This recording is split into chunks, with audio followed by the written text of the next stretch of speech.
Hello, welcome to my channel. My name's Adam and this is AJD Reacts. My aim of this channel is to react to music, give you interesting facts and analysis along the way. I'll start off with classic rock music, some of my favourite songs, but then I'll branch out to other genres when I feel more comfortable with the video editing. This is my first go at a YouTube channel, so if the editing or the feel is not quite right, bear with me and then we'll get there eventually. So I'm going to start off with A Day in the Life by the Beatles, which is my favourite song. Before I get into it, I'd like to outline a couple of the basic facts. So it was released in 1967 as part of the Sgt. Pepper's album, although most of the events were from 1966. If you've ever heard the John Lennon song News of the Day, it feels a lot like that, where he's ripping off Bob Dylan by reading out a newspaper in a raspy voice. It's almost, he's basically taking news events and making them into lyrics. So let's get into it.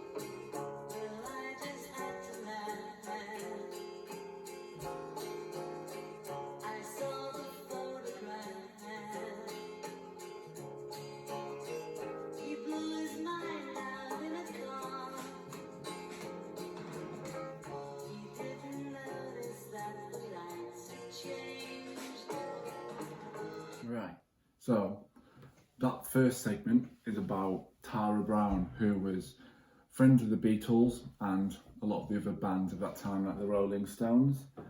He was an Irish socialite who lived in London, and he was the heir to the Guinness fortune.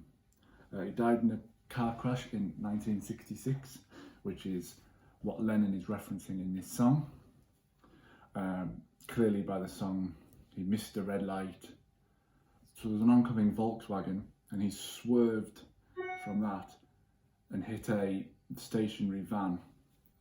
Lennon saw it in the newspaper, and when he said, "I had to laugh," that comes from the headline, which is, "Did Tara die saving girl?"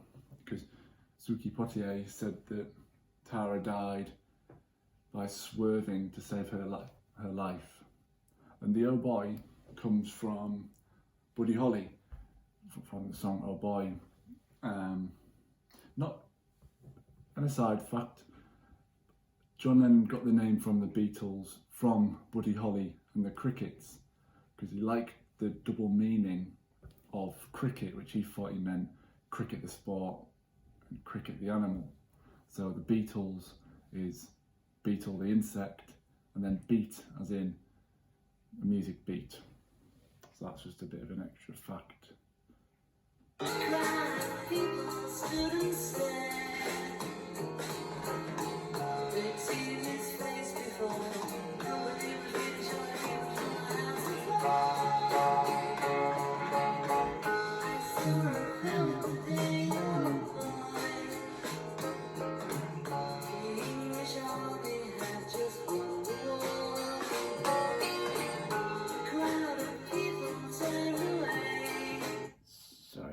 When Lennon's referencing the movie there, it's from the 1966 movie, Richard Lester movie, How I Won the War. So in this, Lennon played a bit part called Musketeer Private Gripweed, which was kind of his first solo venture away from the band. It was only a bit part, but obviously as the Beatles are the biggest band in the world, the press run with it, calling it the Beatles movie. Cynthia Lennon said that John was quite nervous because it was the first thing he did by himself. It also starred Michael Crawford, which is Frank Spencer. And the round glasses that Lennon is famous for, iconic for, I think this is where he first wore them glasses in the movie. It was as like a joke or character, but he ran with it and wore them ever since.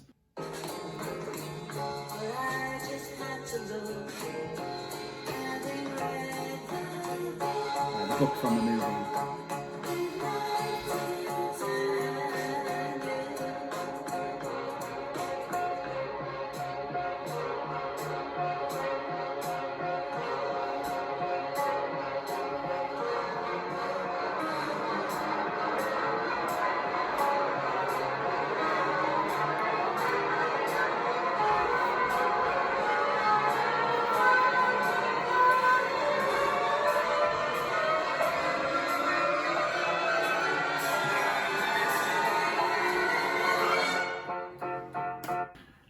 It's not the best Beatles song, lyrically, musically, but I think the way it makes you feel is you never forget when you first hear that song. It's crazy when that glissando comes on.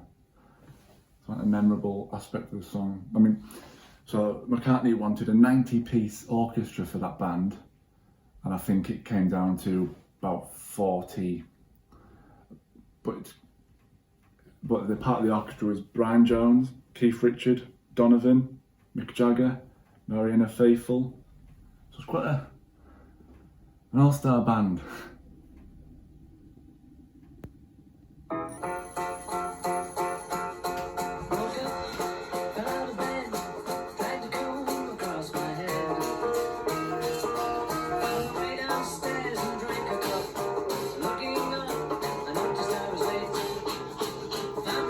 One thing I want to talk about here is I'll play a song. You can hear the influences on this song in a lot of music, but this is especially one thing I noticed. So this is from ELO, Mr. Blue Sky. If you listen carefully.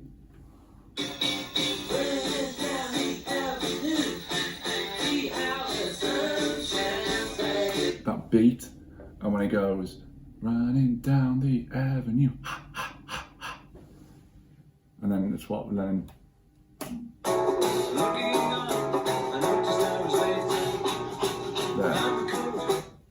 Yeah, it's basically Lennon McCartney getting ready for school as a child. I mean, that glissando kind of takes you back to childhood almost, is what it's meant to be. Yeah, it got banned from the BBC, this song, because when it goes, I'd love to turn you on, that was intended as a tongue-in-cheek drug reference. But I think McCartney said that it was tongue-in-cheek messing around with the BBC more than anything.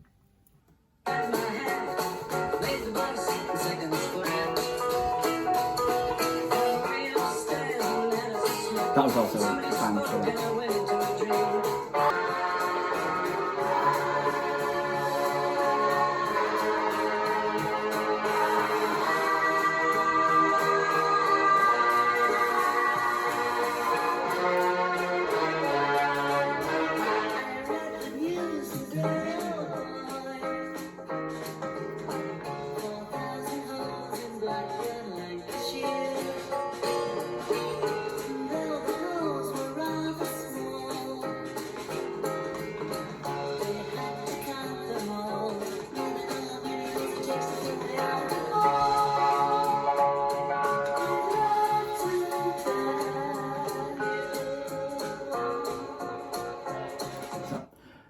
This is one of my favourite bits. So, right when the album was released, leading up to it, Brian Epstein sent the Royal Albert Hall a copy of Sgt. Pepper's. And for that lyric, now we know how many holes it takes to fill the Albert Hall. So the Albert Hall wrote back in response, the wrong-headed assumption that there are 4,000 holes in our auditorium is particularly damaging, as it is likely to to deter concert goers who do not want to fall into a hole. I am also baffled as to where this figure has come from.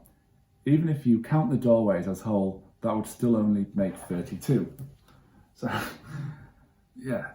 So Lennon, in typical Lennon style, wrote back, "Dear Prince Albert and friends, thank you for your letter. We are glad you enjoyed the record. Feel free to keep it. We won't be changing the lyrics as we like them just the way they are. And we won't be saying sorry because it takes too long to get to Blackburn from our studio at Abbey Road. Yours sincerely, John Lennon." Now, as that didn't go down very well, and the Beatles were banned from performing that song at the Royal Albert Hall.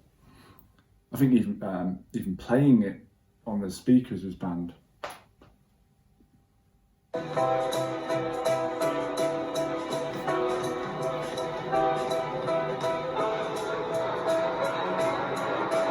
This video feels like Midnight Cowboy, if you've seen that. When they go to the party and they're tripping, the camera goes all over the place. So,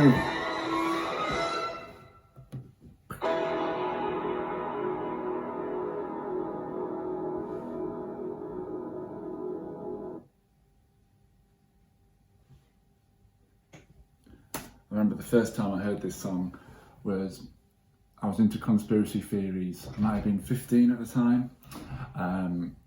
I'd watched the Paul is Dead conspiracy theories, and there was something, I'd love to turn you on if you reverse it, it says some rubbish. And at the end of the extended track, there's some strange noises, and that really freaked me out at the time, because I was in that state of mind, the conspiracy state of mind, and yeah, it's quite strange. Anyway, that's my facts and analysis of the Beatles, A Day in the Life. I hope you enjoyed it.